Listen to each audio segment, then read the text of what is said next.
I'm going to dedicate this week to the 1970s. How are you, booktube? My name's Maria and welcome to my channel MH Books. I'm going to do extremely, even for me, casual Friday reads today. It is before work again. And I don't normally drink on screen. But it is before work and I haven't had enough coffee yet. It has been an extremely stressful week this week. We had the normal, it's month end, I'm an accountant, that's okay. The car needed service and a few repairs where Maria scraped it against a wall, and the scrapes haven't been repaired yet because of problems with the mechanic.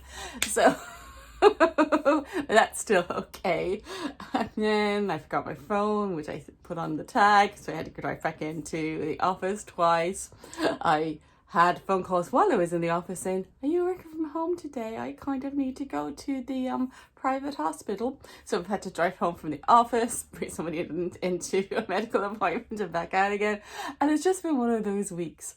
So I'm glad that I started summer reading early. I didn't get much done, but the reading I did do was fun.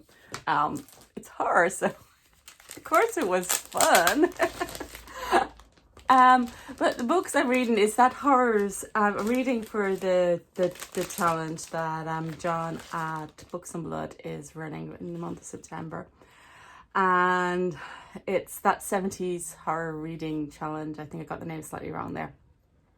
So I'm going through some of my 1970 classics, and I started off slightly early, but I did start off a couple of days into at the end of August, and to James Herbert's The Rats. Now, I was expecting to read this because I like the horror as a genre, and I was expecting that, you know, this is beautiful cover, isn't it? I just thought these original covers are gorgeous. This still has its plastic bag. I'm expecting it would be, you know, it'll be okay, but it's just something you have to read, because if you don't know the premise, basically, it's kind of like a cross between a zombie movie and The Birds. Basically, rats are rising up and killing people, and if you get a bite from one of them, you're going to die within 24 hours because they're carrying a disease. So that's, you know, the zombie, don't get bitten, and The Birds. And the actuality in that there are quite a lot of rats. There are a hell of a lot more rats than people in every city in the world. So if that was ever to happen, that would be quite dangerous.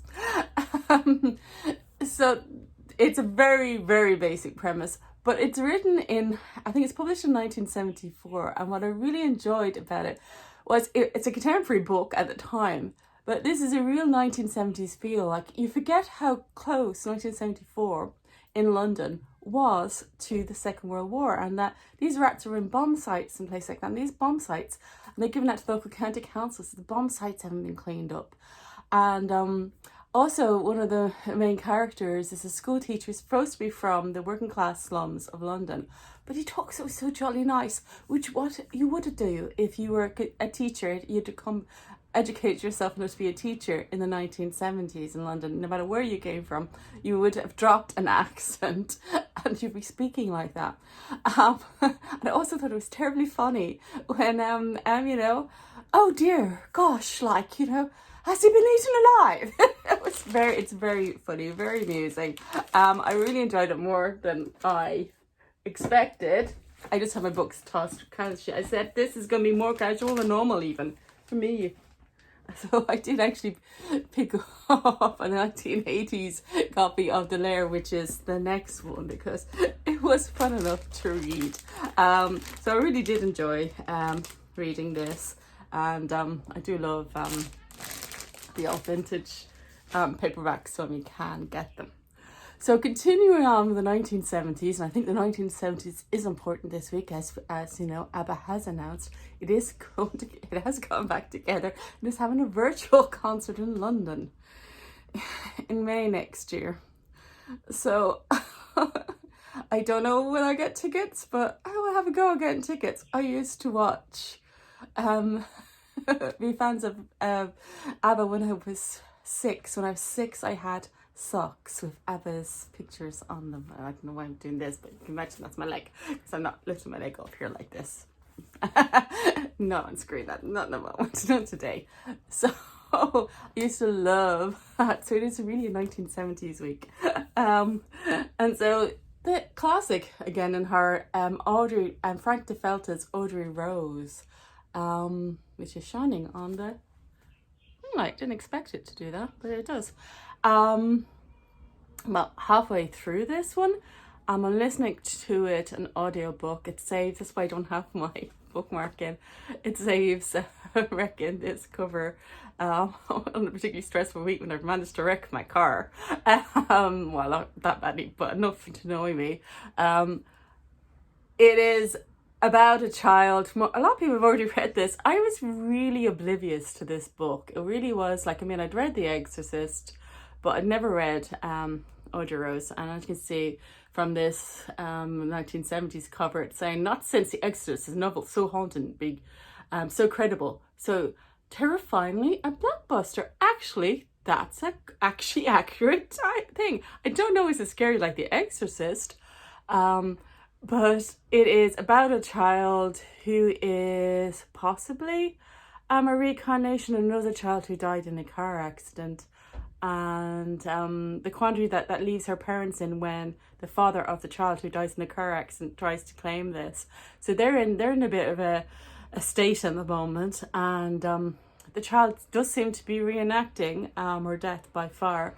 So is it true, is it not? I don't know. I'm halfway through the book.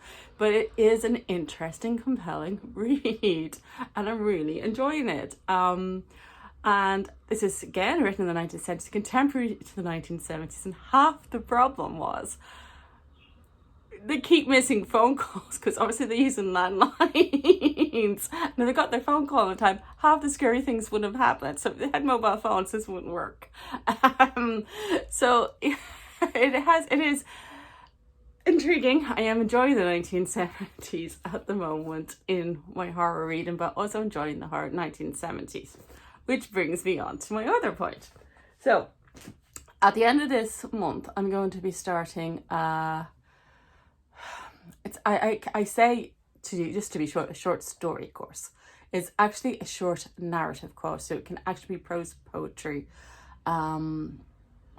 excerpts, that go into non-fiction, things like that. But it's taking something long and making it shorter within prose, not going to poetry. The course is being taught by a poet. So let's just say short story course, can we start, have a middle and complete something within one thing. So I will be reading more short stories for this. But I will also, because I read a lot of literary fiction. I can't write literary fiction, but I can write a few stories. So reading 1970s, that's the budgie's getting upset. Reading 1970s thriller literature or horror literature, so this, which would be thriller. Some of this would be thriller nowadays. Helps with, because they are concentrating on story and just telling a good story without letting too much characterization ruin it, but enough characterization to keep you involved. And there's this balance that's told, I think, in narrative fiction, in my head anyway. So, but also, because I'm doing this, I am not doing beyond the 1970s challenge TBR, and I'm not setting a TBR of other things in specifically this month, but I am concentrating on the short form. So this is left over from Women in Technology, Women in Translation Month, on the Land and Stories by Yenta Mash, translated by Ellen Cassedy. I'm about halfway through. So these short stories are particularly good in that they are short stories most of the time, and they are written in actually a style that's similar to the way that there's a tradition in Ireland of writing short stories, which I happen to know this teacher is really into, and it's very similar to that tradition.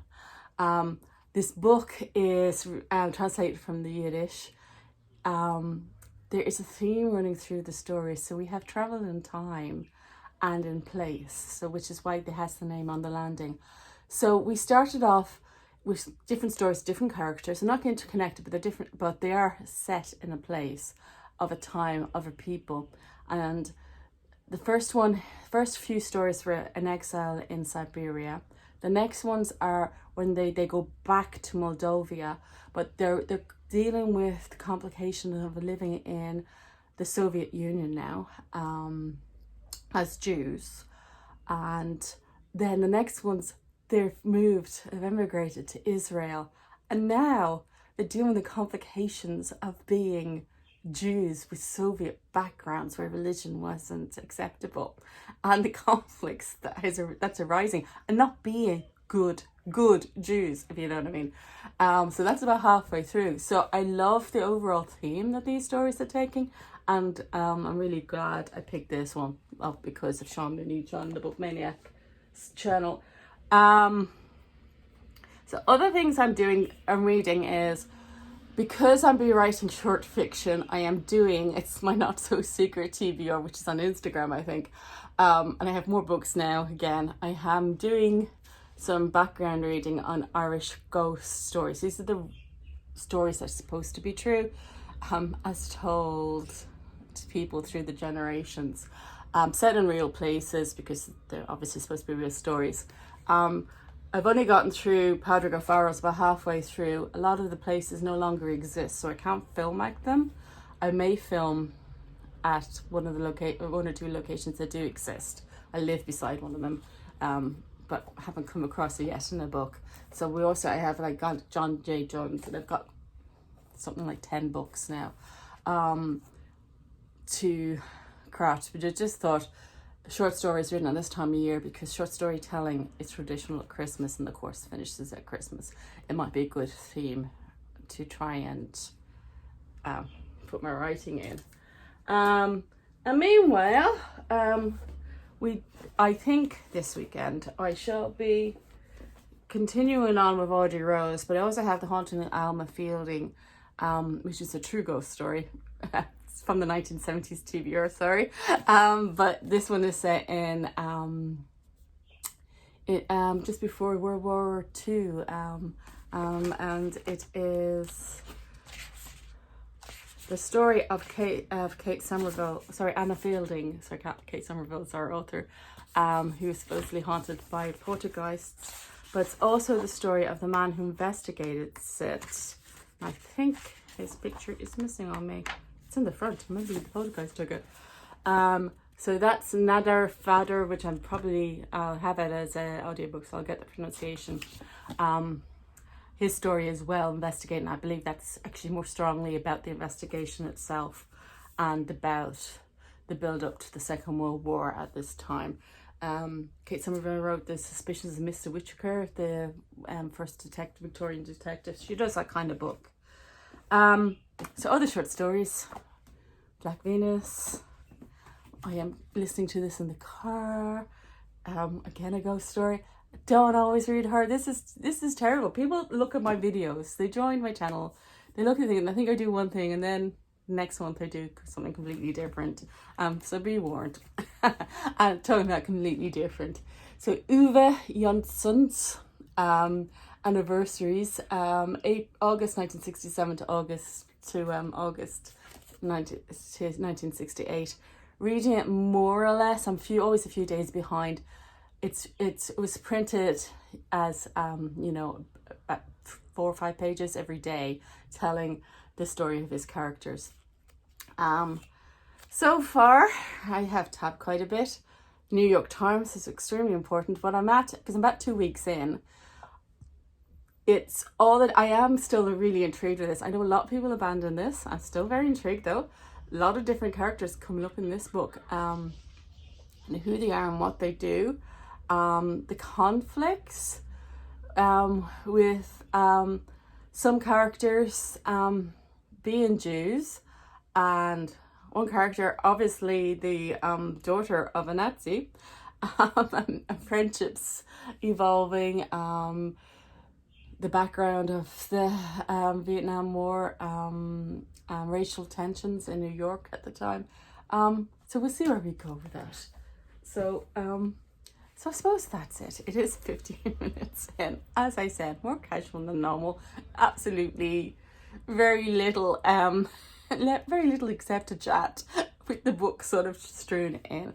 So I'm looking very much forward to your own Friday reads, as always. And I hope whatever you're reading that you're enjoying it. Bye now.